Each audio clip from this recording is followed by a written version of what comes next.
Hello प्यारे बच्चों, मैं प्रवीण और आप देख रहे हो द प्रवीण कोर्स। हम मैथ के सभी कॉन्सेप्ट को डिकोड करते हैं। तो चलिए बेटा आज का लेक्चर शुरू करते हैं। जो बेटा आज का जो लेक्चर रहने वाला है वो क्लास 10th का और मैथ का रहने वाला है। बेटा इससे पहले हम 2 सेट कंप्लीट कर चुके हैं। तो ये जो आपका सेट है तीसरा नंबर का सेट है और सेट का जो नाम है वो है 822 BX और MCQ क्वेश्चन रहेंगे आज की वीडियो में और PYQ है और 20 में से 20 पक्का। तो देखिए बेटा आज का पहला क्वेश्चन तो क्या पूछा गया है पहले क्वेश्चन में। सबसे पहले क्वेश्चन को पढ़ लेते हैं।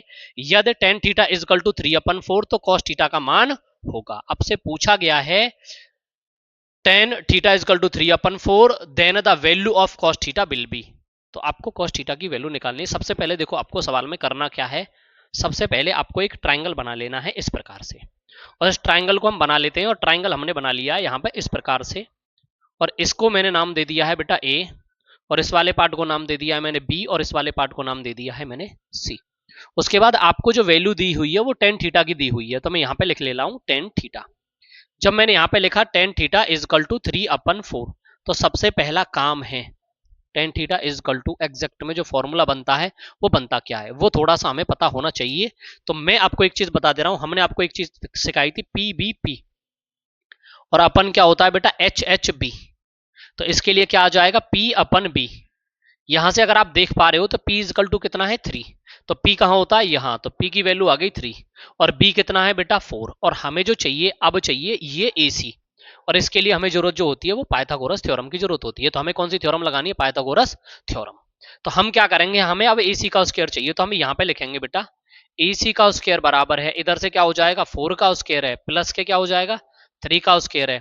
तो देखो AC का स्क्वायर इजकल टू 4 का स्क्वायर होता है 16 3 का स्क्वायर होता है बेटा 9 और जब बेटा मैंने दोनों को जोड़ा तो AC का स्क्वायर बराबर क्या हो गया 25 और यहाँ से मैं जब लिखूंगा AC का स्क्वायर बराबर क्या हो जाएगा 5 का स्क्वायर और इसको मैं थोड़ा सा और आगे सॉल्व करूंगा तो AC इजकल टू कितना आ जाएगा 5। आपको AC की जो वैल्यू मिली है वो मिली है 5 और यहाँ लिख दोगे आप 5।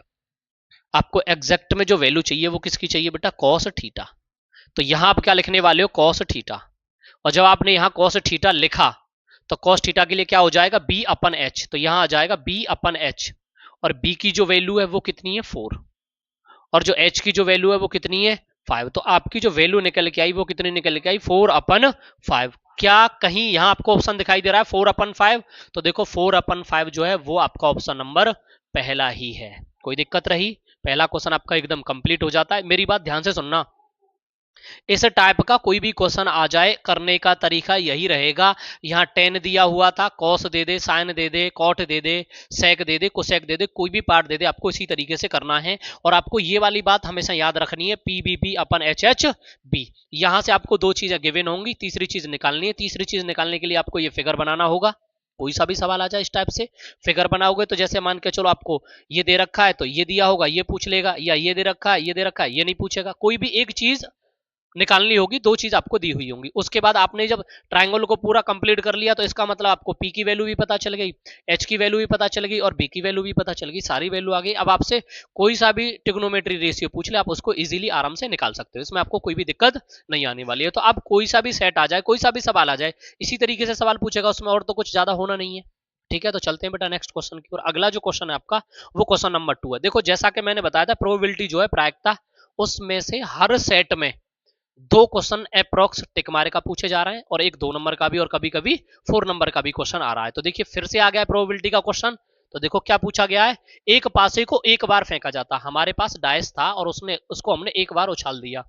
ठीक है जब उसको उछाला थ्रो किया तो बोला है तो एक सम संख्या के आने की प्रायिकता तो उस पर सम संख्या आने की प्रायिकता क्या होगी। मेरी बात ध्यान से सुनना। जब आपने पासे को उछाला थ्रो किया 1 टाइम तो पासे के अंदर जो फलक होती है वो कितनी होती है 6 यानी 1 जिसे हम पै बोलते हैं फिर दुक्की फिर 3 फिर 4 फिर 5 और फिर छक्का ऐसे ही तो बोलते हैं। लूडो में जो रहता है पासे में जो रहता है यही एलिमेंट रहते हैं इन्हीं का आप यूज करते हो। तो आपको क्या कर लेना है सबसे पहले आपको टोटल बता देना है।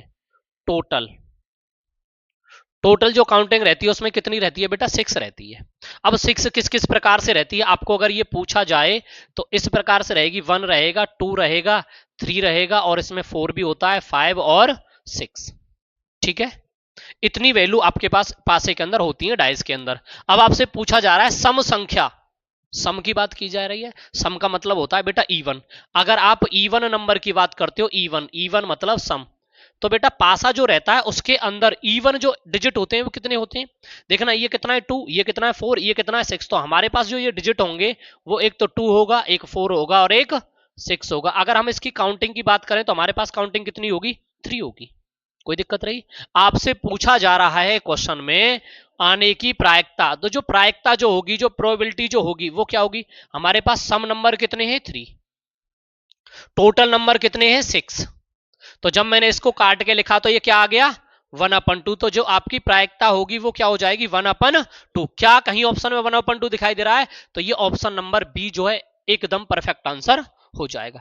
अगर आप एक चीज नोट कर रहे होंगे, मैंने पहला सेट कराया था उसमें भी इसी से रिलेटेड एक क्वेश्चन था, मैंने दूसरा सेट कराया उसमें भी इसी से रिलेटेड क्वेश्चन था, और मैं सेट नंबर 3 करा रहा हूं इसी में इसी से रिलेटेड क्वेश्चन है। आपने तीनों सेट में सिमिलर चीज देखी ना, एक इसी पैटर्न पे क्वेश्चन बार बार पूछे जा रहे हैं। चलो क्वेश्चन नंबर 3 की ओर चलते हैं। क्या पूछा गया देखो, यहां पे पूछा गया है निम्नांकित बारंबारता बंटन का माध्यक वर्ग होगा। क्या पूछा गया है, माध्यक वर्ग। The median class of the following frequency distribution will be. पहले सेट में भी एक ऐसा क्वेश्चन था, सेट नंबर 2 में भी एक ऐसा क्वेश्चन था, और इस सेट में भी एक ऐसा क्वेश्चन है। तो सबसे पहले हमें करना क्या है, हम बना लेते हैं इस प्रकार से, क्योंकि यहां पे हम कोई भी चीज प्रॉपर तरीके से लेके नहीं आए तो पहले एक टेबल कंप्लीट कर लेते हैं। तो मैंने टेबल को इस प्रकार से यहां पे लिख लिया है, कोई दिक्कत है? मैं सबसे पहले यहां क्या करने वाला हूं, मैं यहां इसको ऐसे बना लेता हूं। ये बन गया भैया, चलो बहुत सुंदर। इधर क्या है, यहां जाएगा क्लास। मैं क्लास से ही काम चला लेता हूं, ज्यादा एलिमेंट लिख नहीं रहा क्योंकि ऊपर सब लिखा हुआ है, आपको सब दिखाई दे रहा है। मैंने क्लास लिख लिया। क्लास में मेरे को क्या क्या एलिमेंट दिए वो मैं लिख लेता हूं। तो क्या दिया है, सबसे पहले 0 से 10 दिया है तो मैं 0 से 10 लिखूंगा। उसके बाद 10 से 20 दे रखा है तो 10 से 20 लिखूंगा। फिर 20 से 30 दे रखा है तो 20 से 30 लिखूंगा। और फिर 30 से 40, तो यहां पे मैं लिखूंगा 30 से 40। और ये क्या हो जाएगा 40 से 50। कोई दिक्कत रही? यहां तक आपको सारी चीजें एक एक करके लिख दी गई हैं। अब उसके बाद इधर क्या दे रखा है, इधर जो आपको गिवन है वो गिवन है मेरे भाई फ्रीक्वेंसी। अब फ्रीक्वेंसी क्या दे रखी है, फ्रीक्वेंसी को लिख लोगे। मैंने शॉर्ट में लिख दिया, आपको ऊपर इजीली दिखाई दे रहा होगा। फ्रीक्वेंसी में सबसे पहले जो नंबर दिया हुआ है वो कितना दिया हुआ है 7, दूसरा जो नंबर दिया हुआ है वो कितना दिया हुआ है 8, और तीसरा जो नंबर दिया हुआ है 15, और चौथा नंबर जो है 10, और 5 नंबर पे क्या है बेटा 5। कोई दिक्कत है? जैसा ऊपर सवाल लिख रहा था मैंने उसी प्रकार से नीचे इसका स्ट्रक्चर तैयार कर लिया है। अब इसके बाद मेरे को क्या चाहिए, सीएफ चाहिए। मैं निकालता हूं भाई सीएफ। जब मैं इसकी सीएफ निकालता हूं सीएफ, तो ये आ गया भैया सीएफ। सीएफ कैसे निकलेगा, कोई मेरे को बता सकता है? हम क्या करते हैं, इन नंबर को यहां पे ऐसे ऐड कर लेते हैं। ऐड किया भैया 7 आ गया, इसमें इसको ऐड किया तो कितना आ जाएगा भैया 15 आ गया। 15 में आप 15 ऐड करोगे तो कितना आ जाएगा 30 आ जाएगा। 30 में आप 10 करोगे तो कितना आ जाएगा 40 आ जाएगा। और 40 में आप 5 ऐड करोगे तो कितना आ जाएगा बेटा 40। कोई दिक्कत है? ये जो आपकी वैल्यू आई वो मेरे भाई वैल्यू जो निकली वो एन की निकली, और एन बराबर जो वैल्यू आई वो आपकी 45 आई। कोई दिक्कत है? हमें सबसे पहले n/2 निकालना होगा। तो यहां पे हम क्या करेंगे, n/2 निकालेंगे। और जब बेटा हम n/2 निकालेंगे तो क्या हो जाएगा 45 में हम 2 से डिवाइड करेंगे तो ये जो आंसर आ जाएगा वो कितना आ जाएगा 22.5 आ जाएगा। कोई दिक्कत रही? अब हमें क्या चेक करना है, ये जो नंबर है ये नंबर कहां मिलेगा हमें, ये नंबर जो मिलेगा हमें वो यहां मिलेगा। पहली बात तो 30 के पास, ये नंबर जो होगा वो 30 के पास होगा यहां पे। अब जब ये नंबर यहां पे होगा, ये चीज हमें पता चल गई ना, बहुत सुंदर बात है। तो इसके सामने इसका क्या है, ये क्लास है, और क्लास के अंदर क्या आ रहा है, ये किस में जा रहा है 20 से 30, यानी 20 से 30 के मिडिल में जा रहा है। और 20 से 30 के मिडिल में जा रहा है तो 20 से 30 कहां है, ये रहा। तो हमारा कौन सा ऑप्शन सही हो जाएगा, ऑप्शन नंबर सी एकदम सही हो जाएगा। सवाल इसी तरीके से पूछे जाते हैं, कोई बदलाव नहीं होता है, नंबरिंग चेंज होती है। क्या चेंज होती है, नंबरिंग। कोई दिक्कत है, क्लियर एकदम? किसी को कोई डाउट तो नहीं है? बहुत सुंदर बात है, तो हम आगे चल सकते हैं। अभी अगर क्वेश्चन में पूछा जाएगा तो इतना ही पूछा जाता, एक नंबर में से ज्यादा नहीं पूछता। क्लियर है भैया? आगे क्वेश्चन की ओर चलते हैं। आगे क्या पूछा गया है, क्वेश्चन नंबर 4 है निम्नांकित सारणी का बहुलक वर्ग होगा, यानी the model class of the following table will be. आपसे पूछा क्या गया है मेरे भाई, मॉडल क्लास। मैंने आपको उस दिन भी यही बात बताई थी, आज फिर से वही वाली बात बता रहा हूं। मैंने आपको क्या बताई थी, ये क्लास इंटरवल है और ये फ्रीक्वेंसी है। सबसे पहले आपको फ्रीक्वेंसी चेक करनी है। फ्रीक्वेंसी में सबसे बड़ा नंबर जो दिख रहा है उसको देखो सबसे पहले। तो इस फ्रीक्वेंसी में सबसे बड़ा नंबर क्या है, 11। तो मेरे को सबसे बड़ा नंबर क्या दिखाई दिया, 11। और उसी के सामने क्लास इंटरवल चेक करो, तो कौन सी है क्लास इंटरवल, 10 से 15। हमारे ऑप्शन में कहीं 10 से 15 दिखाई दे रहा है, तो हमें जो दिखाई दे रहा है वो ऑप्शन नंबर डी दिखाई दे रहा है, और यही हमारे सवाल का आंसर हो जाएगा। कोई दिक्कत है? आपसे कभी भी किसी भी सवाल में बहुलक वर्ग यानी मॉडल क्लास पूछा जाए, इस तरीके से आपको टेबल दे रखी है, तो सबसे पहले आप फ्रीक्वेंसी पर नजर डालोगे। किस पर नजर डालोगे, फ्रीक्वेंसी पे। फ्रीक्वेंसी में जो सबसे बड़ा नंबर होगा वो चेक करोगे, और उसी के सामने क्लास इंटरवल में आपका आंसर मिलेगा, जैसा कि आपको सवाल में दिखाया गया है। कोई दिक्कत है? एक नंबर पक्का है, छोड़ के नहीं आना है। चलिए क्वेश्चन नंबर 5 की ओर चलते हैं। फिर से आ गया है क्वेश्चन नंबर 5, और क्या पूछा गया है इसमें, प्रोबेबिलिटी मतलब प्रायिकता। और ये चीज मैंने आपको बार बार बताई थी, एक ऐसा क्वेश्चन आता है मेरे भाई, आता है। देखो क्या पूछा गया है, निम्नलिखित में से कौन सी किसी घटना की प्रायिकता नहीं हो सकती। मतलब ऐसा कौन सा नंबर है जो प्रायिकता नहीं हो सकता। मैंने प्रोबेबिलिटी होने के लिए आपको एक कंडीशन बताई थी, अगर आपको याद हो, नहीं याद है मैं एक बार और एक्सप्लेन कर देता हूं। प्रोबेबिलिटी हमेशा 0 से बड़ी होती है और कभी भी 1 से बड़ी नहीं होती। इसका कहने का मतलब है, मैंने आपको एक चीज उस दिन नोट में लिखाई थी, और वो नोट में मेरे भाई क्या लिखाई थी, प्रोबेबिलिटी 0 के बराबर हो सकती है, बहुत अच्छी बात है। ये मेरे भाई 1 से छोटी होगी, 1 से बड़ी नहीं हो सकती, 1 के बराबर हो सकती है। अब आपको इसमें ऐसा कोई नंबर दिखाई दे रहा है जो माइनस में है, सबसे पहले तो वही चेक कर लो। तो ऑप्शन में दिखाई दे रहा है ना माइनस, तो आपका आंसर यही हो जाएगा। अब आपका आंसर ये क्यों हुआ, वो नहीं पूछ रहा है, नोट पूछ रहा है। अगर यस पूछता तो कुछ और जवाब होता, पर उसने क्या पूछा है, प्रायिकता नहीं है, प्रोबेबिलिटी नहीं है। ठीक है, तो प्रोबेबिलिटी कौन सी नहीं है, माइनस में कभी भी प्रोबेबिलिटी नहीं होती है। क्लियर है मेरे भाई? कोई परेशानी है किसी को? एकदम क्लियर है ना? ये आपको याद रखना है, ये बस इतना याद रख लोगे आपका काम हो जाएगा।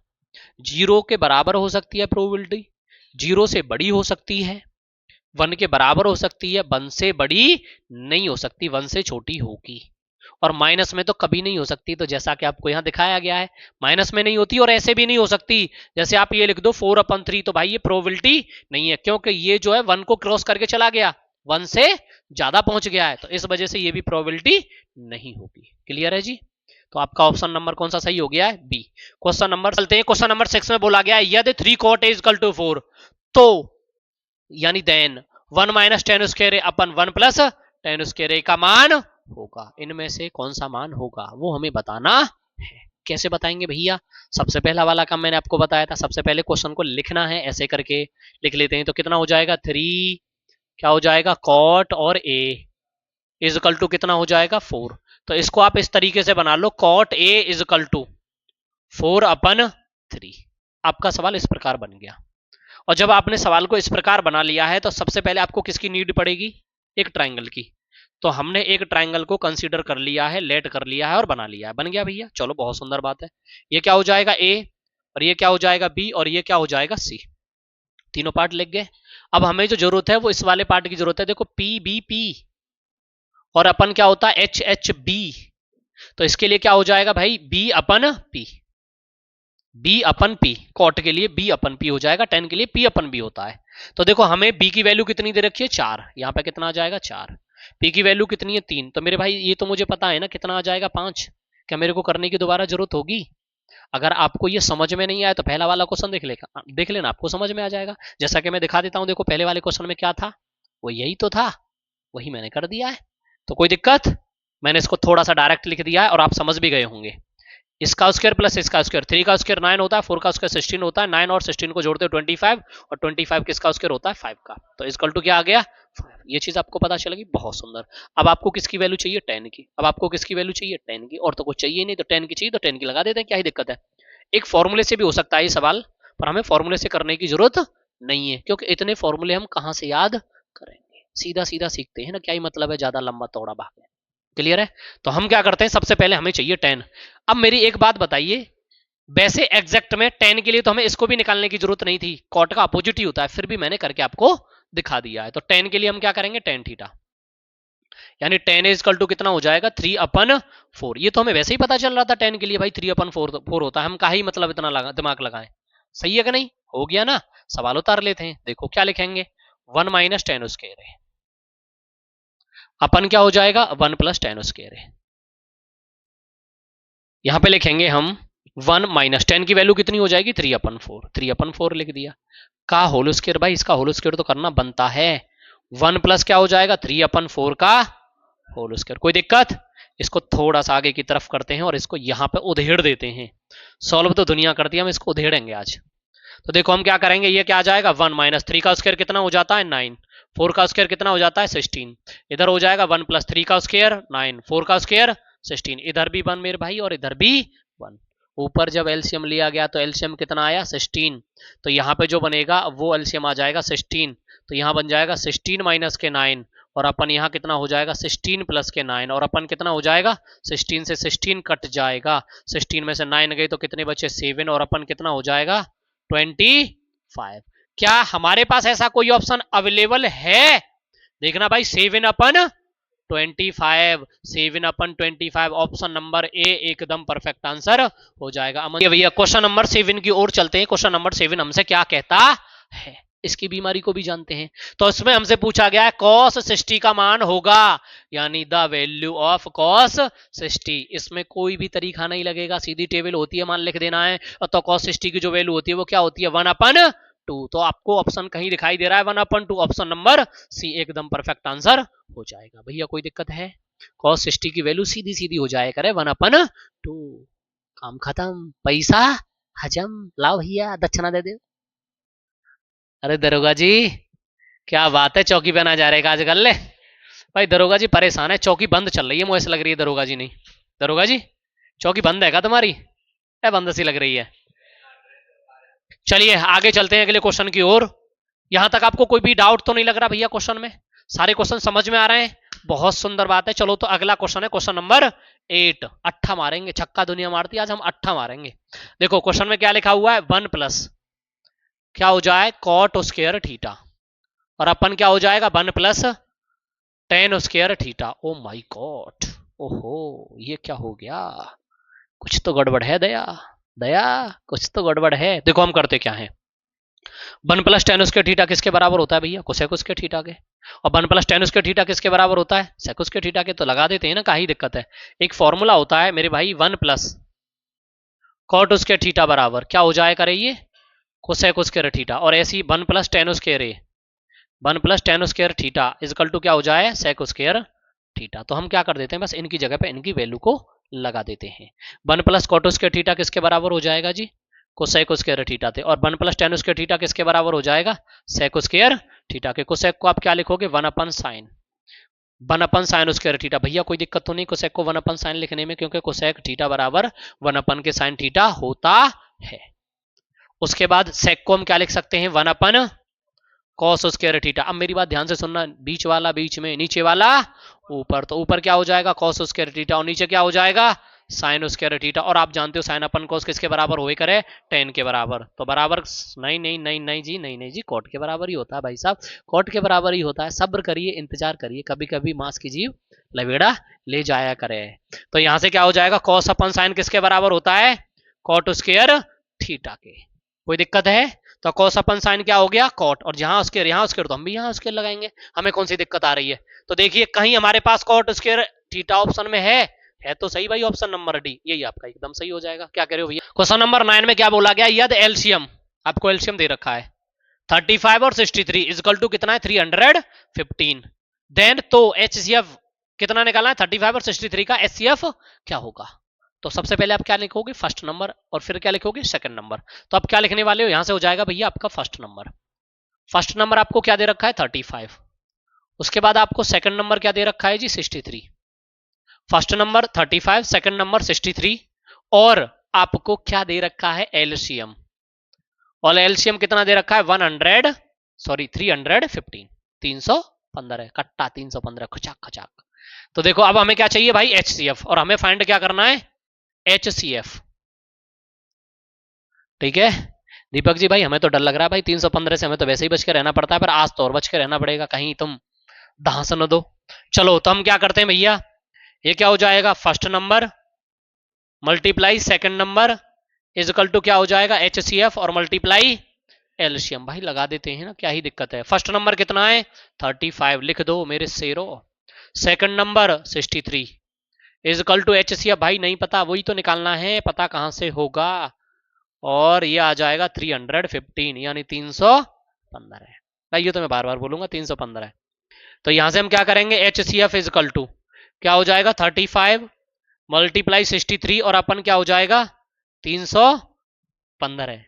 ठीक है अब हमें करना क्या है, 5 से काट दें से, इसको काट देते हैं भैया 5 से, 5 6 जा 30 और 5 3 जा 15, और इसे हम काट देते हैं किससे, 5 से, कितनी बार कट गया 7 बार, और 63 से 63 कट गया 1 टाइम। तो आपका जो HCF निकल के आया मेरे भाई, वो निकल के आया 7। क्या कहीं आपको ऑप्शन में 7 दिखाई दे रहा है, मुझे तो दिखाई दे रहा है, कि आपको भी दिखाई दे रहा है, तो बताइए फिर कहां है।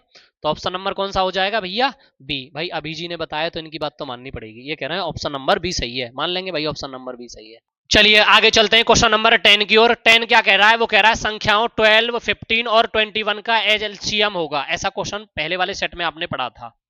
3 नंबर दे रखे हैं, आपको क्या पूछा गया, एलसीएम। तो दरोगा जी हम का ही करेंगे, भाई साहब दरोगा जी हमें मत लेके जाना चौकी पे, हमें तो बहुत डर लगे, पुलिस के चक्कर से हम तो बहुत दूर रहे करें, पर थोड़ा सा हमारा ध्यान रखना दरोगा जी आप। देखिए तो हम क्या करते हैं, ये क्या हो जाएगा भैया, ये 12 हो जाएगा, और उसके बाद ये क्या हो जाएगा 15 हो जाएगा, और यहाँ पे क्या है 21। मैं क्या करता हूँ बेटा, तीनों नंबर के फैक्टर कर लेता हूँ। जब मैंने 12 के फैक्टर किए तो मेरे को क्या फैक्टर मिले, 2 मल्टीप्लाई 3, और यहाँ क्या हो जाएगा 3 मल्टीप्लाई 5, और यहाँ क्या हो जाएगा 3 मल्टीप्लाई 7। अब हमें क्या करना है, यहाँ पे एलसीएम चाहिए। तो देखो दो कहीं नहीं है, तो दो दो जहां है वहां से लिख लो, तीन तीनों में कॉमन है, तो भाई तीनों में से एक आ जाएगा, और फिर क्या आ जाएगा 5, और फिर क्या आ जाएगा 7। तो इसको हम क्या करने वाले हैं, एलसीएम इज इक्वल टू, देखो ये हो जाएगा 5 2 जा 10, और ये हो जाएगा 3 2 जा 6 और मल्टीप्लाई 7, और फिर यहां से मैं करूंगा तो क्या हो जाएगा 10 मल्टीप्लाई 22 42, और इन दोनों का जब मल्टीप्लाई करूंगा तो क्या हो जाएगा 420, निशांत 420। तो ऑप्शन कौन सा सही है, ऑप्शन सही है डी। भाई अमन जी हैं, क्या कह रहा है, √2 और 2 माइनस √2 का गुणनफल होगा, यानी the product of √2 and 2 minus √2। तो हम क्या लिखेंगे यहाँ पे √2 2 माइनस √2, इसका जब हम इसमें मल्टीप्लाई करेंगे तो क्या हो जाएगा 2√2 माइनस के 2। अब मेरे भाई इस नंबर को आप देख के ये बताइए, क्या ये अपरमेय संख्या है, क्या ये परमेय संख्या है, क्या ये पूर्णांक है, या इनमें से कोई नहीं है। देखते हैं कौन सा जवाब होता है। तो वो कह रहा है एन इरेशनल नंबर। भाई इरेशनल नंबर तो है ये, पूर्णांक तो कभी नहीं हो सकता, परमेय संख्या मुझे दिख ही नहीं रहा दूर दूर तक, तो हो क्या गया ये तो भाई पहला ही ऑप्शन सही हो गया, इसे तो सॉल्व ही करने की जरूरत नहीं है। कोई दिक्कत रही भैया, चलो आगे की तरफ चलते हैं। क्वेश्चन नंबर 12 वो कह रहा है बिंदुओं, किसके बिंदु, बिंदु के पास बिंदु हैं कितने 2,3, कितने 2,3 और 4,1 के बीच की दूरी होगी, यानी क्या निकालना है, the distance between the point 2,3 and 4,1 will be. तो हमें क्या करना है, यहां पे ए से करके एक लाइन खींच लेनी है, इसका नाम दे दें हम ए, और इसका नाम है बी। इसके कोऑर्डिनेट है 2,3 और इसके कोऑर्डिनेट है 4,1। इसको कहेंगे हम x1, इसको कहेंगे हम y1, इसको कहेंगे हम x2 और इसको कहेंगे हम y2। और d बराबर जो फॉर्मूला होगा आपका मेरे भाई वो होगा x2 माइनस x1 का होल स्क्वायर, और प्लस क्या हो जाएगा y2 माइनस y1 का होल स्क्वायर। यहां से क्या हो जाएगा d is equal to x2, x2 की वैल्यू कितनी है 4, x1 की वैल्यू कितनी है 2 का whole square, plus y2 1 minus y1 3 का होल स्क्वायर। कोई दिक्कत रही भैया, कोई परेशानी है। इसके बाद आपको करना क्या है, d इज इक्वल टू 4 का वर्ग, 4 में से 2 निकालोगे कितने हो गए 2, तो यहां आ जाएगा 2 का स्क्वायर प्लस माइनस 2 का होल स्क्वायर। इसके बाद क्या हो जाएगा d इज इक्वल टू 2 का वर्ग 4 और 2 का वर्ग 4, और जब आप दोनों को ऐड करोगे तो क्या आ जाएगा 8, और जब आप 8 के फैक्टर करोगे तो क्या हो जाएगा 2 मल्टीप्लाई 2 मल्टीप्लाई 2, और d इज इक्वल टू क्या हो जाएगा 2√2। कहीं ऑप्शन में दिखाई दे रहा है, ऑप्शन नंबर